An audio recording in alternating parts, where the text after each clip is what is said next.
नमस्कार मित्रों, आज के इस वीडियो में एक बार फिर से आप सभी का बहुत बहुत हार्दिक स्वागत है। हम आशा करते हैं कि आप सभी स्वस्थ होंगे, मस्त होंगे और पूरी तरह से अपनी तैयारी में व्यस्त होंगे। तो मित्रों, आज के इस वीडियो में हम हिंदी साहित्य के अंतर्गत डॉक्टर पुनीत राय द्वारा लिखित पुस्तक वस्तुनिष्ठ हिंदी से काव्य शास्त्र के अंतर्गत गुण और रस पर आधारित ढेर सारे तथ्यों को जानेंगे और उसके साथ ही ट्रिक की सहायता से याद करने का भी प्रयास करेंगे। तो जैसा कि स्क्रीन पर आप देख पा रहे हैं, गुण और रस, जिनमें एक तरफ देख रहे हैं गुण और दूसरी तरफ किस रस में प्रयुक्त होता है, यानी कि गुण किस रस में है, कौन सा गुण किस रस में पाया जाता है। तो सबसे पहले आप देख रहे हैं कि माधुर गुण। अब माधुर गुण करुण, श्रृंगार और शांत में है। तो श्रृंगार, करुण, शांत में माधुर्य है। कैसे दिमाग में बैठाएंगे? तो देखिए, अगर कोई व्यक्ति ना श्रृंगार करता है तो बड़ा मधुर लगता है, और किसी व्यक्ति के अंदर अगर करुणा होती है, दया होती है, तो व्यक्ति भी बहुत मधुर लगता है। और शांत, अगर कोई व्यक्ति शांत है, उसका स्वभाव शांत है, तो व्यक्ति हमें आपको मधुर लगता है। तो बस ध्यान में रख लीजिएगा कि मधुर कौन है। तो बोले सर, श्रृंगार वाला व्यक्ति मधुर है, करुण वाला व्यक्ति मधुर है और शांत वाला व्यक्ति मधुर होता है। तो माधुर्य गुण श्रृंगार, करुण और शांत में आप कह सकते हैं कि श्रृंगार कसा, श्रृंगार कसा, श्रृंगार कसा, तो व्यक्ति मधुर लगता है। श्रृंगार कसा में मधुर लगता है, श्रृंगार, करुण और शांत। ठीक है, चलिए आगे है ओज गुण। अब ओज गुण किस किस रस में होता है? तो एक तो वीर में होता है, वीर रस में ओज गुण होगा, और रौद्र रस में ओज गुण होगा, और विभीष में होगा। तो आप ध्यान में रख लीजिएगा, विभि रौद्र है। अगर विभि रौद्र हो जाए तो उसमें ओज आ जाता है, ध्यान रखिएगा। विभि रौद्र हो जाए तो उसमें ओज आ जाएगा, यानी कि बी से वीर, वी से वीर, रौद्र से रौद्र, है ना। विभि रौद्र हो जाए उसमें वीर रस आ जाएगा, ओज गुण आ जाएगा। ठीक है, चलिए प्रसाद गुण की बात करें तो प्राय सभी रसों में प्रसाद गुण पाया जाता है, ध्यान में रख लीजिएगा, है ना। तो आपको बस यही करना है कि श्रृंगार कसा, श्रृंगार कसा माधुर्य, ओज में विरोध हो जाते हैं, ओज गुण आ जाता है, और शेष जो बच जाते हैं सभी में प्रसाद गुण होता है, ध्यान में रख लीजिएगा। अब कह रहे गुणों के प्रमुख भेद, यानी गुण कितने होते हैं? 3 होते हैं, माधुर्य, ओज और प्रसाद। तो माधुर्य गुण अभी आपने देखा श्रृंगार, करुण, शांत में, ओज भी आपने देखा विरोध, विभीष में, और प्रसाद प्राय सभी में, है ना। वैदर्भी रीत में किस गुण का समावेश होता है? तो माधुर्य गुण। वैदर्भी कैसी होती है? वैदर्भी माधुर्य होती है, मधुर होती है, ध्यान रखिएगा। और गौड़ी रीत में ओज होता है, गौड़ी में ओज होता है, गौ ओ, गौ ओ, बस ध्यान रखिएगा। यहाँ पे गौड़ी, यहाँ पे ओज, 2 वर्ड इसमें है, 2 वर्ड इसमें है ना। पांचाली रीत की बात करते हैं तो पास से पंचाली, पास से प्रसाद गुण होता है, ध्यान में रख लीजिएगा। ठीक है, चलिए आगे है कि वृत्ति का सर्वप्रथम वर्णन किस ग्रंथ में मिलता है? तो वृत्ति का सबसे प्रथम वर्णन जो मिलता है नाट्यशास्त्र में मिलता है, ये अब ध्यान में रख लीजिएगा। ठीक है, चलिए आगे है भारतीय काव्य शास्त्र में कितनी काव्य वृत्तियाँ पाई जाती हैं? तो आप सभी को विदित है कि भारतीय काव्य शास्त्र में काव्य की 3 वृत्तियाँ पाई जाती हैं, उपनागरिका, पौरुषा और कोमला।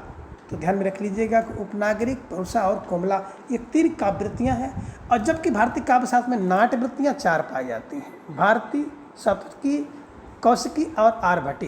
तो ये ध्यान में रखिएगा, दोनों एक दूसरे से मिलता जुलता है, और कभी कभी परीक्षा में 3 और 4 दोनों आ जाता है। तो आपको ध्यान में रखना है, काव्य वृत्ति पूछा जाए तो 3 जवाब देना है, और नाटक वृत्ति पूछी जाए तो 4 जवाब आपको देना है। ठीक है, चलिए आगे हम लोग देख रहे हैं कि वृत्ति और गुण, कि कौन सी वृत्ति में कौन सा गुण पाया जाता है। तो देखिए, उपनागरिका की बात करते हैं इसमें माधुर्य गुण होता है, पौरुषा में ओज गुण होता है, कोमला में प्रसाद गुण होता है। ठीक है, अब कैसे इसको दिमाग में बैठाया जाए? तो देखिए, जो उपनगर, उपनागरिक, तो उससे आप इसको उपमा भी कह सकते हो, उपमा, उपमा, ऊ से उपनागरिका, माँ से माधुरी, तो ये से बैठा सकते हो। या आप ये भी कह सकते हो कि जो उपनगर में लोग रहते हैं ना, बड़े मधुर होते हैं, तो नगर वाले व्यक्ति मधुर होते हैं। पुरुष में क्या होता है? सदैव ओज गुण होता है, तो पुरुष में परुषा में ओज गुण हो जाता है। कोमल कौन होता है? प्रसाद वाले व्यक्ति कोमला होते हैं, ऐसे ध्यान में रख लीजिएगा। ठीक है ना। तो पुरुष में ओज गुण होता है, इसलिए परुषा ओज, कोमल कौन होता है? प्रसाद वाले होते हैं, उपनागरिका माधुर्य होती है। ऐसे कुछ किलो बना करके इसे आप बैठा लीजिएगा। वृत्ति और रस की बात अगर हम लोग करते हैं तो वृत्ति, जैसे उपनागरिका वृत्ति में कौन से रस होंगे? तो देखिए, नगर में कौन होता है कि श्रृंगार, हास और करुण, है ना। श्रृंगार का हक होता है, श्रृंगार का हक कहाँ होता है? उपनागरिका में, उपनागरिका में श्रृंगार का हक होता है। और अभी आपने उपनागरिका को देखा था, तो उपनागरिका मधुर गुण होता है। अब माधुर गुण में किस में होगा? श्रृंगार में होगा, हास्य में होगा, करुण में होगा, ठीक है ना। और पुरुष जो होते हैं रौद्र होते हैं, वीर होते हैं, भयानक होते हैं। तो पुरुष तो क्या हो जाता है? बीबी, है ना, वीर, रौद्र और भयानक होता है, ध्यान में रख लीजिएगा। और कोमल कौन है? शांत व्यक्ति कोमल होता है, अद्भुत व्यक्ति कोमल होता है और विभीषण व्यक्ति होता है। तो कहने का आशा है कि उपनगर वाले क्या करते हैं? श्रृंगार हास्य करुण। उपनागरिका श्रृंगार हास्य करुण, और आप इसको कह सकते हो श्रृंगार का हक होता है। जो उपनागरिका होती है ना, उसको श्रृंगार का हक होता है, श्रृंगार हास्य करुण, है ना। और पुरुष को, तो पुरुष को वीर रौद्र भयानक, जो पुरुष होता है वीर रौद्र भयानक होता है, पुरुष वीर रौद्र भयानक होता है। तो पुरुष में वीर रौद्र भयानक रस। और कोमला कौन होता है? शांत व्यक्ति कोमल होता है, अद्भुत व्यक्ति कोमल होता है और विभीषण व्यक्ति कोमला होता है। ऐसे कुछ गुण बना करके आपको ध्यान में रखना है। श्रृंगार रस में कौन सी रीति प्रयुक्त होती है? तो देखिए, श्रृंगार रस में वेदर्भी रीति प्रयुक्त होती है ना। वैदर्भी, वेद भी क्या होते हैं? श्रृंगार होते हैं। वैदर्भी श्रृंगार। और रौद्र वीर भयानक रस गौड़ी, कौन सी रीत होती है? गौड़ी रीत होती है, ध्यान में रखिएगा। सर्वप्रथम दोष की परिभाषा किस आचार्य ने दी? तो वामन ने। सबसे पहले दोष की जो परिभाषा देने वाला वामन है, ध्यान में रख लीजिएगा।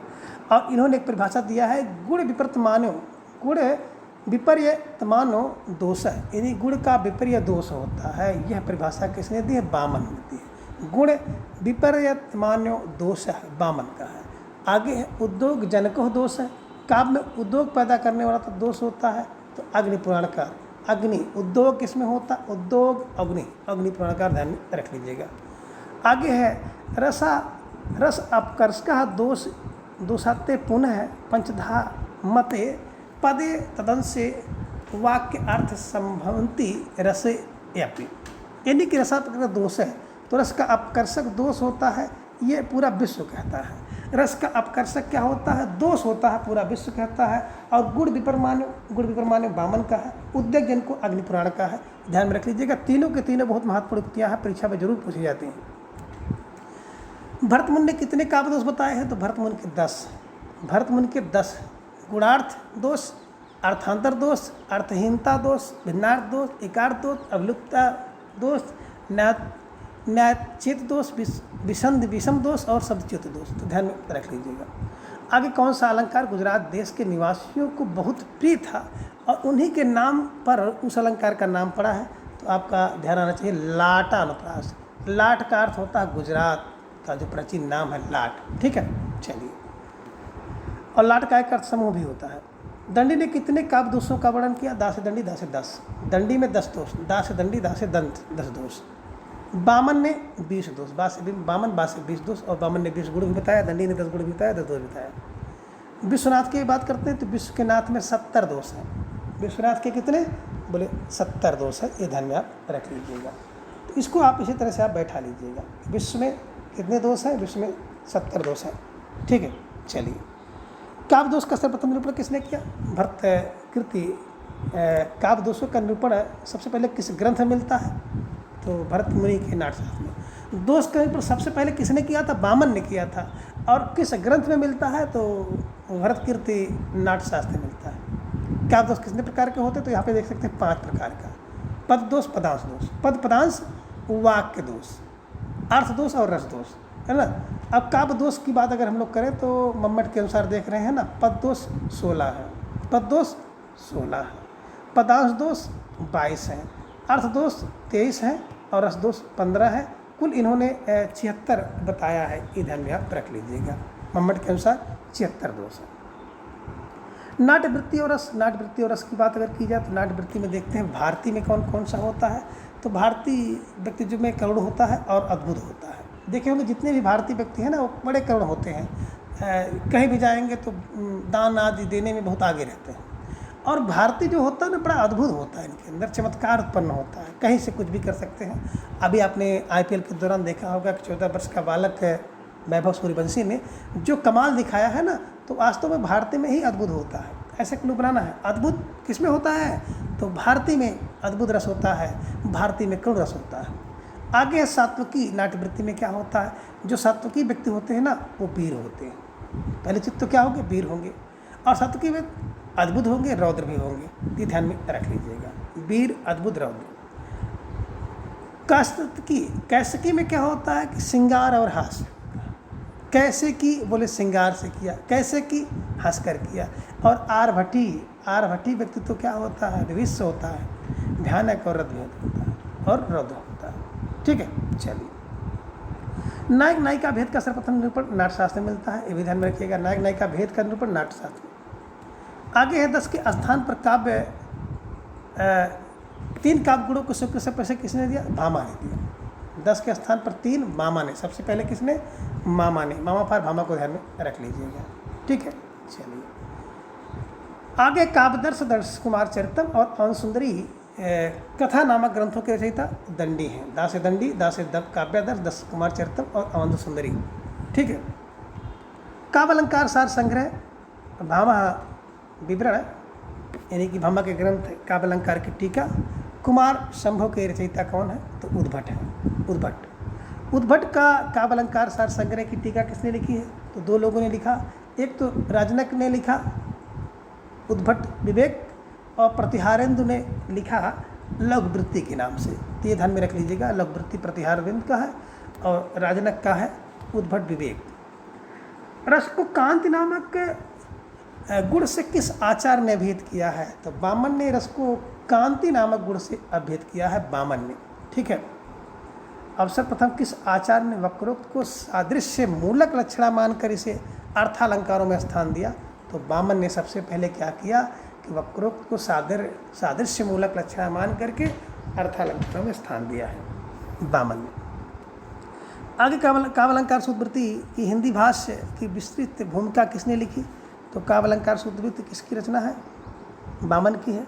भूमिका किसने लिखी हिंदी में, डॉक्टर नागेंद्र ने लिखी। काव्य अलंकार सूत्रवृत्ति का हिंदी भाष्य किसने लिखा है, आचार्य विश्वेश्वर ने लिखा है, ध्यान में रखिएगा।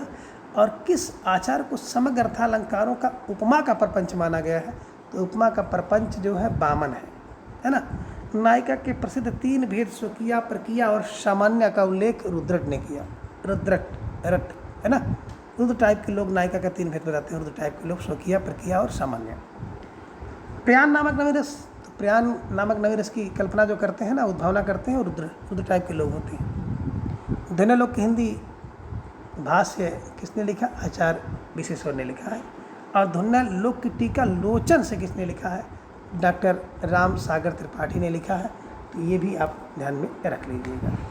ठीक है, चलिए आगे है कि अभिनव गुप्त की नाट्य शास्त्र पर टीका अभिनव भारती हिंदी भाष्य किसने किया, तो आचार्य विश्वेश्वर ने किया है, ये ध्यान में रख लीजिएगा। काव्य मीमांसा नामक ग्रंथ के रचयिता राजशेखर का काव्य मीमांसा है। तंत्रलोक नामक ग्रंथ के रचयिता अभिनव गुप्त है ना। तो तंत्रलोक क्या हो गया, अभिगुप्त हो गया है, ऐसे ध्यान में रखिएगा। अभिनव गुप्त का है, तंत्रलोक अभिगुप्त हो गया, अभिनव गुप्त का है, ध्यान में रख लीजिएगा। आगे धनंजय के ग्रंथ 10 रूपक पर आलोक नामक टीका किसने लिखी है, तो धनिक ने। धनंजय के 10 रूपक पर आलोक नामक टीका किसने लिखी, धनिक ने लिखी है। कुंतक का ग्रंथ वक्रोक्त जीवितम का हिंदी भाष्य किसने किया है, तो आचार्य विश्वेश्वर ने और डॉक्टर नागेंद्र ने किया है। औचित्य विचार चर्चा सुब्रत तिलक और कवि कंठाभरण के रचयिता कौन है, तो ये देखिए औचित्य विचार चर्चा सुब्रत तिलक कवि कंठाभरण छेमंदर का है। किस काव्यशास्त्री ग्रंथ की संस्कृत में 70 से अधिक टीकाएँ लिखी गई है, तो मम्मट के काव्य प्रकाश की जो है अगर देखेंगे ना, तो 70 से अधिक टीकाएँ लिखी गई हैं, ध्यान में रख लीजिएगा। और आगे है मम्मट के काव्य प्रकाश की काव्य प्रदीप टीका किसने किया है, तो गोविंद ठाकुर ने। काव्य प्रकाश की काव्य प्रदीप गोविंद ठाकुर ने किया है। आगे साहित्य दर्पण और काव्य प्रकाश दर्पण के रचयिता विश्वनाथ है। तो विश्वनाथ का साहित्य दर्पण और काव्य प्रकाश दर्पण किसका है, काव्य के प्रकाश को दर्पण में देखता है पूरा विश्व, और साहित्य को पूरा विश्व दर्पण में देखता है। साहित्य दर्पण पर विमला नामक टीका किसने लिखी है, शालिग्राम ने लिखी है, शालिग्राम शास्त्री ने लिखी है ना। और शाहजहां ने किस आचार्य को पंडित राज की उपाधि दी, जगन्नाथ को, पंडित राज को। अलंकार रत्नाकर, जो अलंकार रत्नाकर लिखता है ना, ग्रंथ करता है, शोभा पाता है, शोभाकर मित्र का है। भाव प्रकाशन की बात करते हैं, शारदा तनय भाव प्रकाशन। एकावली कवन लिखता है, जो विद्याधर होता है, विद्याधर जो होता है एकावली होता है। दंडी ने कितने काव्य हेतु माने, दंडी ने 3 काव्य हेतु माने हैं। एक तो नैसर्गिक प्रतिभा, निर्मल शास्त्र ज्ञान, आमंद अभियोग यानी कि अभ्यास। ठीक है, चलिए। रुद्रक और कुंतक ने कितने काव्य माने हैं? 3, शक्ति, व्युत्पत्ति और अभ्यास। रुद्रक और कुंतक 3, शक्ति, व्युत्पत्ति, अभ्यास। वामन ने कितने काव्य माने? 3, लोक विद्या और प्रकीर्ण। शक्ति कवित्व बीज रूप है, संस्कार विशेष है। किसका है? तो मैंने आपको बताया था, मम शक्ति कवि तो बीज रूप है, मम बारे मम्मट का। सा प्रतिभा काव्य घटना अनुकूल शब्दार्थों उपस्थित है, यानी काव्य की रचना के अनुकूल शब्दार्थ को प्रस्तुत कर देने की क्षमता प्रतिभा कहलाती है। ये किसका है? तो जगन्नाथ का है, ध्यान में रख लीजिएगा। और आचार्य मम्मट ने कितने दोषों का विवेचन किया है? तो आचार्य मम्मट ने 76 दोषों का विवेचन किया है, अभी आपने देखा था। काव्यशास्त्र में सर्वप्रथम आत्मा का प्रयोग वामन ने 8वीं शताब्दी में किया था और रीति को काव्य का आत्मा माना है और रीति ही आत्मा काव्य से ऐसा कहा है। ये भी आप ध्यान में रख लीजिएगा, मेरी मोस्ट इम्पॉर्टेंट उक्ति है, कभी कभी परीक्षा में पूछ लिया जाता है। तो मित्रों, आज के इस वीडियो में बस इतना। अगले वीडियो में हम रीति और गुण को जानेंगे। तब तक के लिए आप सभी अपना ख्याल रखें और अपना अधिक से अधिक समय अपने अध्ययन पर लगाएं। अपना प्रेम स्नेह विश्वास इस तरह से चैनल पर बनाए रखें। धन्यवाद, नमस्कार, बाय बाय।